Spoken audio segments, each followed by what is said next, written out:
Hello everybody, welcome back to a new video. Today I'm going to be talking about basslines again, as I was asked to cover Vini basslines and kind of the interesting things about those.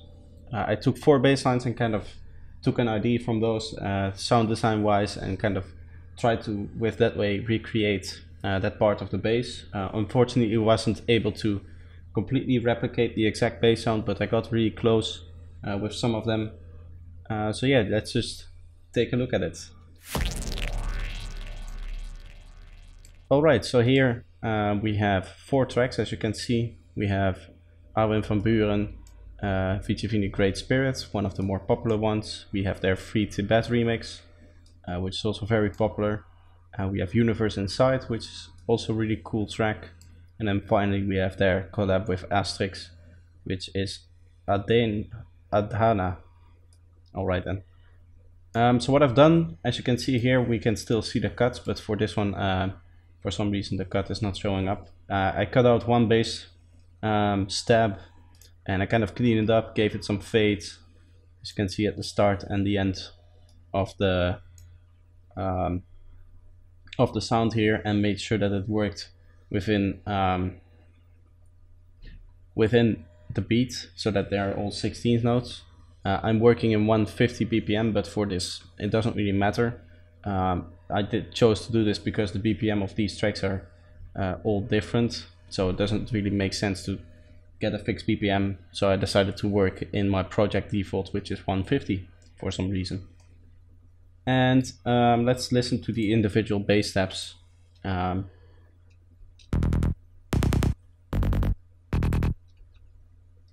So as you can hear, there's a little bit of stuff going on. We not only have the bass sounds, but most of them have like a little bit of noise or disturbance on there. That's not only because of maybe there's a reverb tail or a delay part, or maybe even a synth sound on top of them, which you often have when you just kind of cut out a bass part from a track like this. But it's also been through a mastering chain and it has been mixed well, which cannot be said from my basses. They haven't been mastered and they certainly haven't been mixed, because there's no context to which you can mix them in. So keep that in mind. That's something you need to keep in mind when you do these remakes of sounds, is that it's really hard to get the exact sounds, because this not only has been sound designed, but it's of course also gone through mastering, and you kind of need to keep that into account, that you don't go too aggressive. Such that when you master your tracks it doesn't get overdone, if you end up using the bass sound, that is. So let's listen to my first recreation. Again, it's not perfect, but there is some cool stuff going on here. As you can see, we have 3 different layers, and one layer is delivering the low end, then we have a layer delivering mostly high end, and then we have a layer mostly delivering mid-range.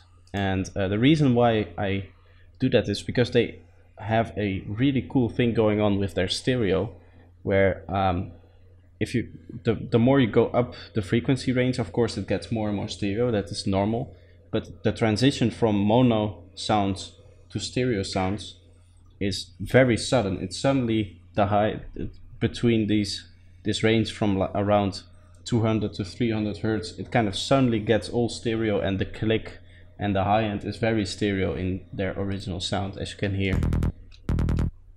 You can really hear that the click sits in the sides, and the sub sits point blank in the middle.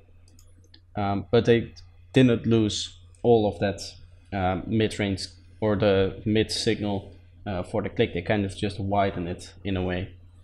So to help with that, I decided to create 3 different chains to kind of enforce that effect a little bit. We can open up the subchain where some interesting stuff is happening though. As you can see, we have 2 oscillators here, and it kind of looks a little bit weird. We have a saw wave without its fundamental here. As you can see, if I click here, you can see we have a saw wave without its fundamental, and then we have a sine wave which is set up 3 semitones. Now what this allows us to do, if we just put it like this, it would be a normal sine wave or a normal saw wave, maybe a little bit of a weird volume, so it might not be completely correct. but it's basically the saw harmonic series. But what this allows us to do is it allows us to kind of shift the lowest fundamental in pitch a little bit to make it closer to the second fundamental and therefore a little bit warmer. It makes your bass sound slightly out of key, but it's not really that noticeable because you're just shifting one fundamental while most of them stay the same. So that's a trick you can use to kind of give it a little bit more power in that higher sub region, and also maybe if there is a kick that you may have conflicting frequencies with, you can just push the sub out of the way pitch-wise instead of time-wise, which is normally what you would do when you do, for example, sidechaining. So you can move your sub up a little bit so that the sub of the kick can kind of ring out below it, which is a fairly cool trick. As you can see, we are doing some compression here, kind of to get the ranges set correctly. If we listen to it with or without it, it shouldn't be a whole big of a deal what we're actually doing with the compression. Oh, I thought so. Wrong track.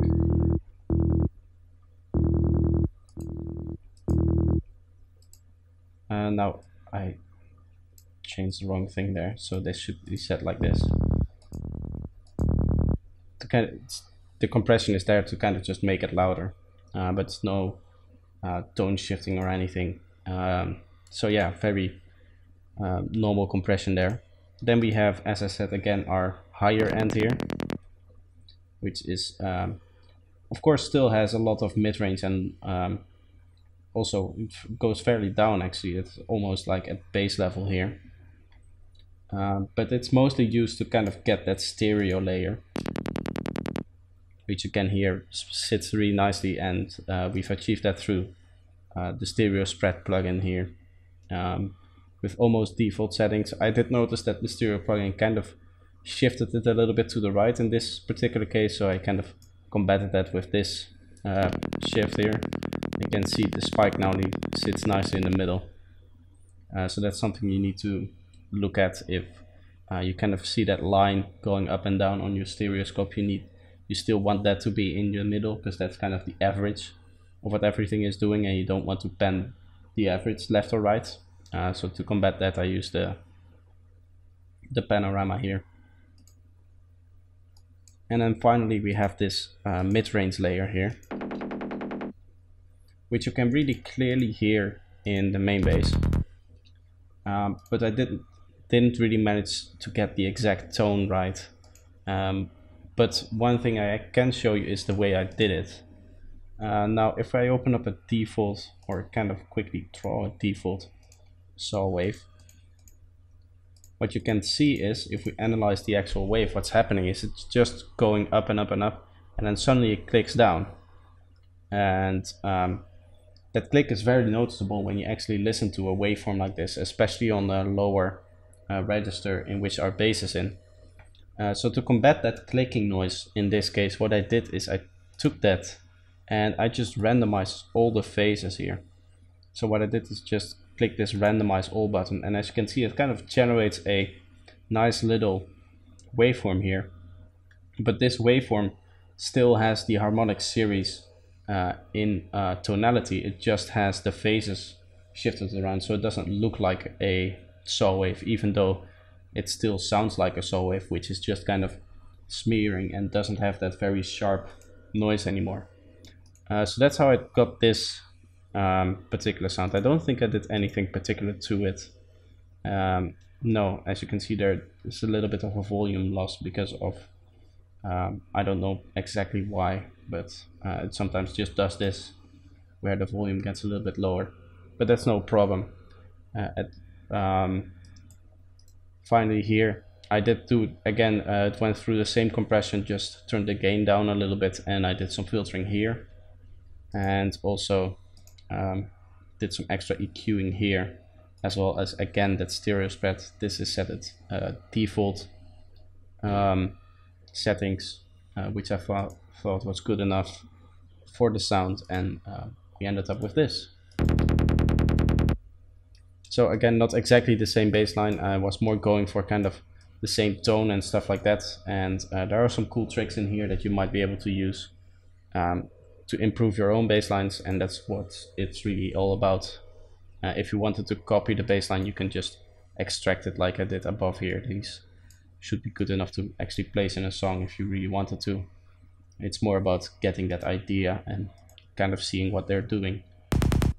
So this is the second one. Again, some interesting stuff going on here. If you actually open up the patch, you can see again I have divided it here. And we're doing something very special here with the delay, which I want to cover in a little bit. But I first want to let you hear the two different layers. Where I need to select this thing. So we have this lower layer here again, and then a higher layer, which is just a nice little click which you can add on top. In this case we didn't actually make it stereo. As you can see, it's just a mono source. Here again we're using a very cool trick which I've been using a little bit more.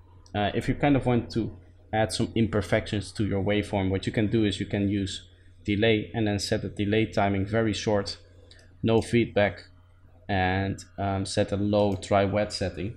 What that does is it basically just copies the wave and plays it 1 millisecond later. So it kind of adds these little bit of imperfections. You can really start to hear the effect when you turn it up. If I turn it up like here, you can kind of hear that there's some extreme stuff going on. But if I turn it down, you can't really hear it. You can see it actually. If I turn this down off, you can see that we have a nice little curve here, and as soon as I turn it on, we kind of get these wobbles in there. And I saw that on the spectrum when I was analyzing this thing, and I know one way to kind of introduce comb filtering, as this is called, is through delay like this. And you can set the intensity. Of course you can go very intense if you want to, around 50, because then we're playing the same amount of normal signal as well as delayed signal, so then you get extreme comb filtering. But here at 18% I thought it was good enough.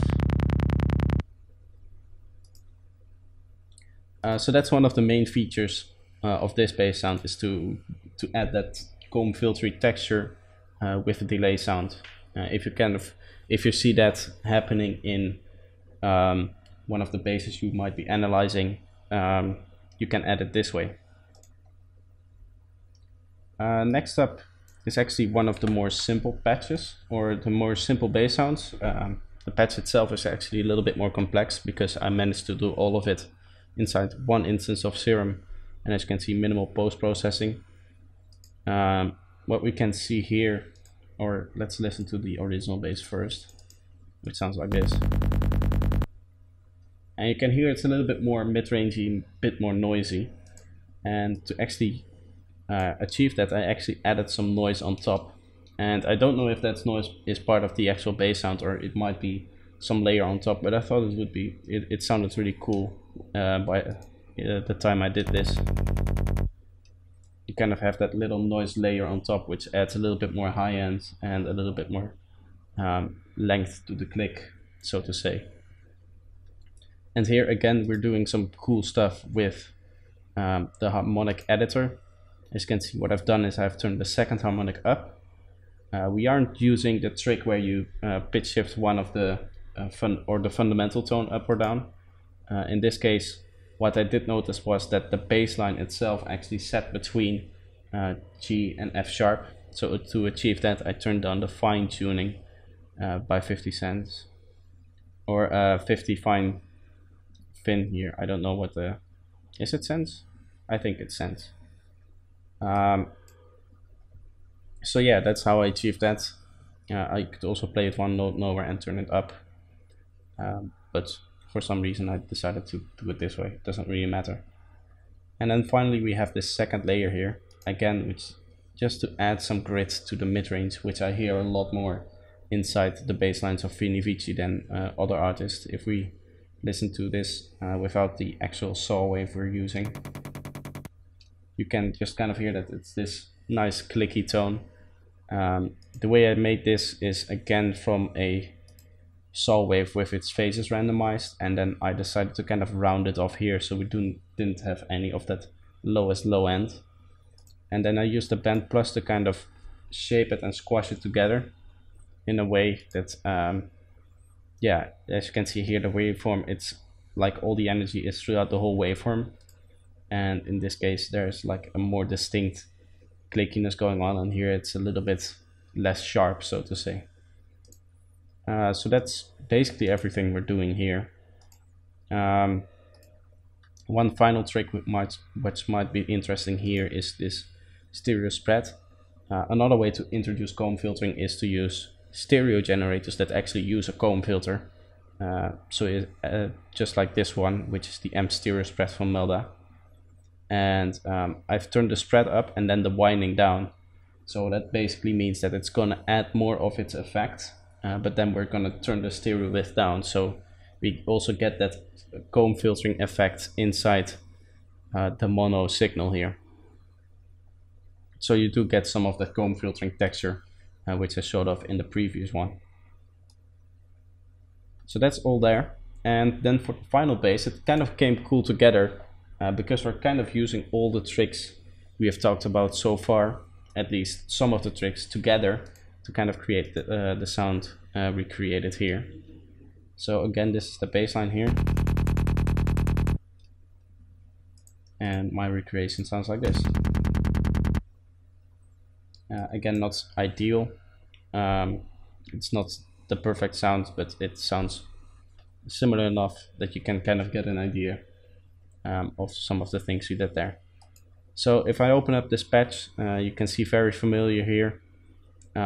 It's actually the same patch we used for this one, but a slight few modifications here. Again, no effects, but as you can see here, we're using this envelope here to modulate the band plus, where normally we had it just set like this. If you turn it down, you can actually modulate it, so it kind of stretches out over time. And here we're again using the saw wave without a fundamental trick, and as you can see here, there's no fundamental, mainly because you cannot actually set the semitones of your sub oscillator, but you can just add another serum, which I did here, and that's generating our semitone here, in this case +5 semitones up. So this is our fundamental. Finally here, I did turn the noise off for this particular one, but you can see for the rest it's the same patch. As you can see, same controls on this plugin here, and almost the same EQ as we had after the last one, with the exception that there was this extra dip in the frequency spectrum. If you haven't checked out my last video on making basses you really like, you definitely should, because it shows you how you can use this interface to kind of make the same bass sound as some bass sound that you might like. And I kind of go through the whole process of also choosing a wave and that kind of stuff. But in this case, I just want to show you that you can see a real dip in the frequency spectrum right here. So we have this EQ to kind of get that in there. That might also be a result of some weird comb filtering, but I decided to just use an EQ to kind of get that last tone in there and make it sound the way it does. So those were the 4 bass sounds. I really hope you enjoyed it and can use the techniques I've shown here. Again, it's not so much of making the best recreation possible, but more to kind of learn from what they're doing and analyzing audio to help you understand sound design and kind of help you get your own sounds to the next level by implementing some of these tricks. So that's really cool. I hope to see you next time. If you enjoy these kind of videos and you would like to give me a suggestion for a future video, feel free to do so in the comments. And if you like this content, feel free to subscribe. I hope to be posting a lot more. Lately I've been able to post 1 video a day, which that's due to the coronavirus, so maybe I have to kind of reschedule it once it kind of settles down. But for now I am very happy with where I am and my upload schedule and that kind of stuff. So yeah, I hope to see you next time. Bye bye.